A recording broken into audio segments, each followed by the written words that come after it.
ക്രിസ്തുവിൽ ഏറ്റവും സ്നേഹമുള്ളവരെ, ആണ്ടുവട്ടം 28-ാം ഞായറാഴ്ച വിശുദ്ധ ബലിമധ്യേ നമ്മൾ വായിച്ചു കേൾക്കുന്നത് മത്തായിയുടെ വിശുദ്ധ സുവിശേഷം 22-ാം അധ്യായം 1 മുതൽ 14 വരെയുള്ള വാക്യങ്ങളാണ്.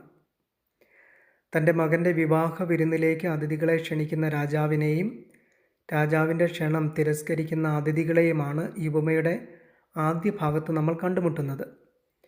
ക്ഷണിക്കപ്പെട്ട അതിഥികൾ വരാതിരിക്കുമ്പോൾ വിളിക്കപ്പെട്ടവർ ആ വിരുന്നിലേക്ക് പ്രവേശിക്കുകയും എന്നാൽ അത്തരത്തിലുള്ളവരുടെ ഇടയിൽ തന്നെ വിവാഹ വസ്ത്രം ഇല്ലാത്ത ഒരുവനെ കണ്ടുമുട്ടുകയും ചെയ്യുന്നതാണ് ഈ ഉപമയുടെ 2-ാം ഭാഗത്ത് നമ്മൾ കാണുന്നത്. ബൈബിൾ പണ്ഡിതന്മാർ ഈ ഉപമയുടെ ഈ 2 ഭാഗങ്ങളെ ഇപ്രകാരം വ്യാഖ്യാനിക്കുന്നു. ആദ്യ ഭാഗം യഹൂദ ജനതയെ സൂചിപ്പിക്കുകയും 2-ാം ഭാഗം ആദിമ ക്രൈസ്തവ സമൂഹത്തെ സൂചിപ്പിക്കുകയും ചെയ്യുന്നു. ആദ്യ ഭാഗത്ത് രാജാവിൻ്റെ ക്ഷണം തിരസ്കരിക്കുന്ന അതിഥികളിൽ ഒരുവൻ വ്യാപാരത്തിനായും മറ്റൊരുവൻ വയലിലേക്കും പോകുന്നു. ഇത് നൽകുന്ന സന്ദേശം ദൈവപിതാവ് നമുക്കായി അനുഗ്രഹത്തിൻ്റെ വലിയ വിരുന്ന് ഒരുക്കി കാത്തിരിക്കുന്നു. എന്നാൽ പലപ്പോഴും നമ്മൾ ഈ ഉപമയിലെ അതിഥികൾ ചെയ്യുന്നത് പോലെ താൽക്കാലികമായ കാര്യങ്ങൾക്ക് പുറകെ നടന്ന് ദൈവത്തിൻ്റെ വിരുന്നിനെ മറക്കുകയോ തിരസ്കരിക്കുകയോ ചെയ്യുന്നു. പ്രിയമുള്ളവരെ, ഈ ഉപമയുടെ ആദ്യ ഭാഗം നമ്മളോട് ചോദിക്കുന്ന ചോദ്യം, ദൈവം നമുക്കായി ഒരുക്കിയിരിക്കുന്ന അനുഗ്രഹത്തിൻ്റെ വലിയ വിരുന്ന് മറന്നുകൊണ്ട് ജീവിതത്തിൻ്റെ താൽക്കാലികമായ കാര്യങ്ങൾക്ക് വേണ്ടി ഓടി നടക്കുന്നവരാണോ നാം? ഈ ഉപമയുടെ 2-ാം ഭാഗം നൽകുന്ന സന്ദേശം, അതിഥികൾ വരാതിരിക്കുമ്പോൾ വിളിക്കപ്പെട്ടവർ വിരുന്നിലേക്ക് പ്രവേശിക്കുകയും എന്നാൽ ഒരുവനെ വിവാഹവസ്ത്രമില്ലാതെ കാണുകയും ചെയ്യുന്നു. ഇതിനെ ബൈബിൾ പണ്ഡിതന്മാർ ഇപ്രകാരം വ്യാഖ്യാനിക്കുന്നു. രാജാവ് തന്നെ വിളിക്കപ്പെട്ട അതിഥികൾക്ക് വിവാഹവസ്ത്രം കൊടുത്തിരുന്നു. അപ്പോൾ വിവാഹവസ്ത്രമില്ലാത്ത ഒരുവനെ കണ്ടു എന്നതിൻ്റെ സൂചന അദ്ദേഹം രാജാവ് നൽകിയ വിവാഹവസ്ത്രം മനഃപൂർവ്വം ഉപയോഗിക്കാതിരുന്നു എന്നതാകാം.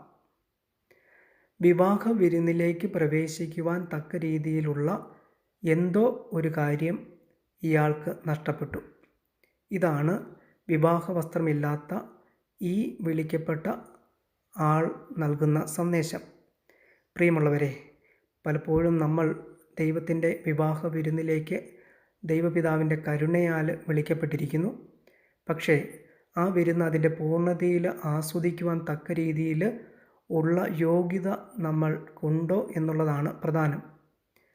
വിവാഹ വിരുന്ന് അതിൻ്റെ പൂർണ്ണതയിൽ ആസ്വദിക്കുവാൻ തക്ക രീതിയിൽ നമുക്ക് ഉണ്ടായിരിക്കേണ്ട പല കാര്യങ്ങളും നഷ്ടപ്പെടുന്നതിൻ്റെ സൂചനയാണ് ഈ ഉപമയുടെ 2-ാം ഭാഗം നൽകുന്നത്.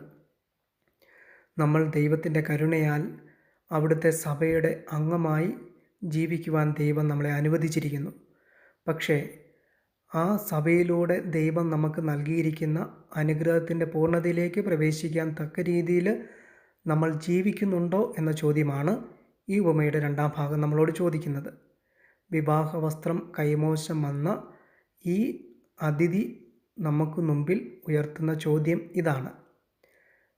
ദൈവത്തിൻ്റെ അനുഗ്രഹത്തിൻ്റെ പൂർണ്ണതയിലേക്ക് പ്രവേശിക്കുവാൻ ദൈവം നമുക്ക് നൽകിയിരിക്കുന്ന അനുഗ്രഹം അതിൻ്റെ പൂർണ്ണതയിൽ അനുഭവിക്കുവാൻ തക്ക രീതിയിൽ നമ്മുടെ ജീവിതത്തെ ഒരുക്കുവാനുള്ള ആഹ്വാനം ഈ ഉപമയുടെ 2-ാം ഭാഗം നമുക്ക് നൽകുന്നു.